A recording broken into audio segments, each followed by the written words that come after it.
Welcome to the first ever Gujarati IT education YouTube channel Mentorize. Here you can start your IT journey in your own language Gujarati. So hello મિત્રો, આ છે episode number 32 અને જો episode number 31 ના જોયો હોય તો જોઈ લેજો, જેની લિંક મેં ડિસ્ક્રિપ્શનમાં આપી છે અને જેમાં આપણે while loop એલ્ગોરિધમ અને ફ્લોચાર્ટની મદદથી શીખી ગયા કે કઈ રીતે તમે ફ્લોચાર્ટ ઉપરથી સ્ટેપ બાય સ્ટેપ કોડ કરી શકો છો. એ પણ મેં તમને લાઈવ કોડ કરીને બતાવ્યું છે. તો જો એપિસોડ ના જોયો હોય તો જોઈ લેજો. અને આ છે એપિસોડ નંબર 32, જેમાં આપણે શીખવાના છીએ ડુ વાઇલ લૂપ, કે કઈ રીતે તમે એલ્ગોરિધમ અને ફ્લોચાર્ટ બનાવી શકો અને તે ફ્લોચાર્ટ ઉપરથી કઈ રીતે તમે step by step live coding કરી શકો છો, એ પણ એરર વગર. તો વિડીયો સ્ટાર્ટ કરતા પહેલા વિડીયોને લાઈક કરો, ચેનલને સબસ્ક્રાઇબ કરો અને આ વિડીયોને તમારા બધા મિત્રો સુધી શેર કરો, જેથી તેમને પણ આ વિડીયો હેલ્પફુલ બની રહે. તો ચાલો સ્ટાર્ટ કરીએ વિડીયો. સો આપણે પીસી સ્ક્રીન ઉપર આવી ગયા છીએ અને હવે આપણે જોવાના છે do while loop.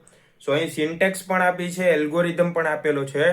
So algorithm હવે આપણે સ્ટાર્ટ કરીએ તો એનો પહેલો સ્ટેપ છે સ્ટાર્ટ. સો હવે આપણે સ્ટાર્ટ કરવાના જ છીએ. ઇનિશિયલાઇઝ અ વેરિયેબલ. હવે તમે એકવાર સિન્ટેક્સ ઉપર જુઓ કે સિન્ટેક્સમાં ફર્સ્ટ વેરિયેબલ ઇનિશિયલાઇઝ કરવાનું છે, તો આપણે અહીંયા કરી દીધું છે. ત્યારબાદ પ્રિન્ટ આઈ. કેમ ડાયરેક્ટ પ્રિન્ટ આઈ? પહેલા તો કન્ડિશન ચેક થતી ને, તો હવે કેમ ડાયરેક્ટ આવી ગયું? તો એકવાર સિન્ટેક્સ જુઓ તમે. અહીં ડુ અને ફર્સ્ટ પ્રિન્ટએફ લીધું છે. પહેલા પ્રિન્ટ થશે વસ્તુ, ત્યારબાદ ઇન્ક્રીમેન્ટ આઈ બાય 1, ત્યારબાદ ઇન્ક્રીમેન્ટ થશે. તો એ પણ અહીંયા જોઈ લ્યો તમે એકવાર સિન્ટેક્સમાં. અને ત્યારબાદ છે ચેક કન્ડિશન. સો અહીં લાસ્ટમાં કન્ડિશન ચેક થશે. એ તમે જુઓ સિન્ટેક્સમાં વાઇલ કન્ડિશન. તો આવી ગયું. તો ફૂલ સિન્ટેક્સ ઉપરથી જ આપણે એલ્ગોરિધમ હવે બનાવવાના છીએ. તો હવે સ્ટાર્ટ કરીએ. સો ફર્સ્ટ સ્ટેપ સ્ટાર્ટ, ત્યારબાદ ઇનિશિયલાઇઝ વેરિયેબલ. તો વેલ્યુ આપણે ડિક્લેર કરી, ત્યારબાદ વેલ્યુને પ્રિન્ટ કરો કે જે વેલ્યુ તમે લીધી છે. તો 5 લીધા તો 5 પ્રિન્ટ કરો. ત્યારબાદ ઇન્ક્રીમેન્ટ બાય 1 એટલે +1 કરો, એટલે 5 + 1 6. હવે 6 થઈ ગયા છે. હવે કન્ડિશન ચેક થશે કે 6 એ 15 કરતા નાના છે કે મોટા. તો 6 એ નાના છે, તો કન્ડિશન સાચી.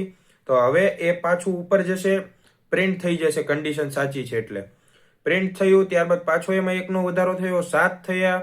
પાછી કન્ડિશન ચેક થઈ, સાચી છે, તો ઉપર પાછું પ્રિન્ટ થવા જશે, પ્રિન્ટ થયું. ત્યારબાદ પાછું એક ઇન્ક્રીમેન્ટ થયો, 8 9 જે થતા હોય એ આગળ થઈ જાય, વધી જાય. વેલ્યુ 1 1 થી પ્લસ થશે, 15 સુધી પ્લસ થશે. જ્યારે અહીંયા પ્રિન્ટ 15 આવશે ત્યારે અહીંયા 15 પ્રિન્ટ થઈ જાય. ત્યારબાદ ઇન્ક્રીમેન્ટ થશે +1, 15 + 1 16. અને જ્યારે કન્ડિશન ચેક થવા જશે કે 16 is less than is equal to 15, તો લેસ ધેન નથી, કારણ કે 16 ઇઝ ગ્રેટર ધેન 15 છે. તો 16 એ લેસ ધેન 15 નથી, કે 16 15 કરતા નાના નથી. તો એ કન્ડિશન તો ખોટી છે. અને ઇક્વલ જોઈએ તો ઇક્વલ પણ નથી. કેમ? કેમ કે 16 ને 15 ક્યારેય સરખા ના હોય.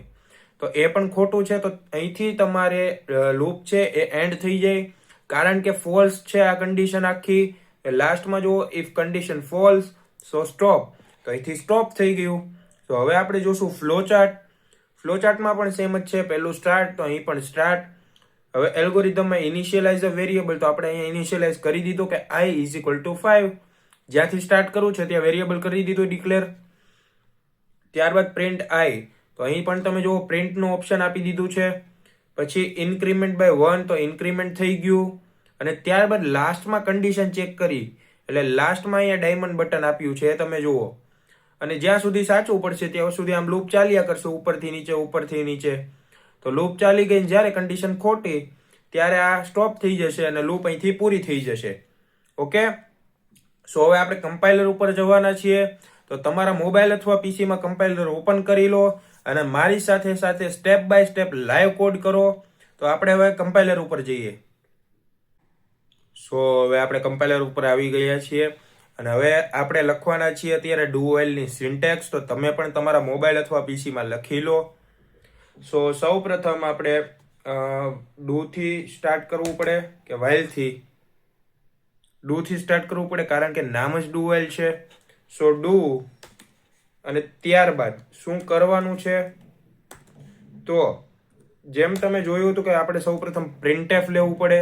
સો અહીં લખશું પ્રિન્ટએફ, જે અહીંયા નીચે ઓલરેડી આપેલું છે, તો એને કોપી કરી લઈએ, અહીં પેસ્ટ. અને ત્યારબાદ ઇન્ક્રીમેન્ટ ડિક્રીમેન્ટ ઓપરેટર લેવો પડે. સો અહીંયા આઈ પ્લસ પ્લસ સેમિકોલન. સો આ તો એક ભાગ પતી ગયો ડુ વાઇલ લૂપનો, ડુ વાળો ભાગ પત્યો. હવે આપણે શું લેવાનું છે તો વાઇલ. સો અહીં વાઇલ લઈ લઈએ અને રાઉન્ડ બ્રેકેટ. શેના માટે રાઉન્ડ બ્રેકેટ કર્યા? કન્ડિશન માટે. તો કન્ડિશન નાખવી પડે. તો કન્ડિશન નાખી દઈએ આઈ અને 15. કેમ? આઈ થી સ્ટાર્ટ કરવાનું છે, એટલે કે 5 થી સ્ટાર્ટ કરવું છે અને 15 સુધી જવું છે. સો જ્યાં સુધી 15 આવે ત્યાં સુધી લઈ જશું એટલે ઇક્વલ. અને કન્ડિશન ચેક કરાવવા માટે લેસ ધેન, કે નાના છે કે મોટા છે ચેક કરીને આગળ વધશે તેના માટે. સો એ કન્ડિશન પણ મુકાઈ ગઈ. સો આટલું પ્રિન્ટ થઈ ગયું. અહીંયા વાઇલ લૂપ પણ આવી ગઈ છે. સો હવે અહીંથી આપણે પ્રિન્ટએફ કાઢી નાખીએ, નકર એરર આવી જશે. હવે આપણે એલ્ગોરિધમની મદદથી ચાલુ કરીએ. તો ફર્સ્ટ સ્ટેપ હતો સ્ટાર્ટ, જે આપણે કરી દીધું છે. ત્યારબાદ ઇનિશિયલાઇઝ અ વેરિયેબલ. સો અહીંયા આપણે ઇનિશિયલાઇઝ કરવાનું બાકી છે, તો integer i is equal two 5. તો આ ઇનિશિયલાઇઝેશન પણ થઈ ગયું. ત્યારબાદ હવે આપણે આગળ જોશું કે ડુ વાઇલની સિન્ટેક્સ લખી દીધી. સો ડુ ની અંદર આપણે પ્રિન્ટએફ, પણ શું કરાવવાનું છે? તો ઇન્ટીજરમાં આપણે જવાબ લાવવો છે તો %d પ્રિન્ટ કરાવવો પડે. તો હવે આપણે લઈ લઈએ %d. અને ત્યારબાદ જવાબ શેમાં જોઈએ છે આપણે, કે શેના ઉપર આ આખો જવાબ આધાર છે? તો i ઉપર, કેમ કે i જ વેરિયેબલ છે, તેમાં જ ઇન્ક્રીમેન્ટ ડિક્રીમેન્ટ થશે અને કન્ડિશન પણ એના પરથી બની છે. સો i અહીંયા લઈ લઈએ. અને હવે એકવાર જોઈ લો ક્યાંય ભૂલ નથી ને. જો ભૂલ હશે તો એરર આવશે.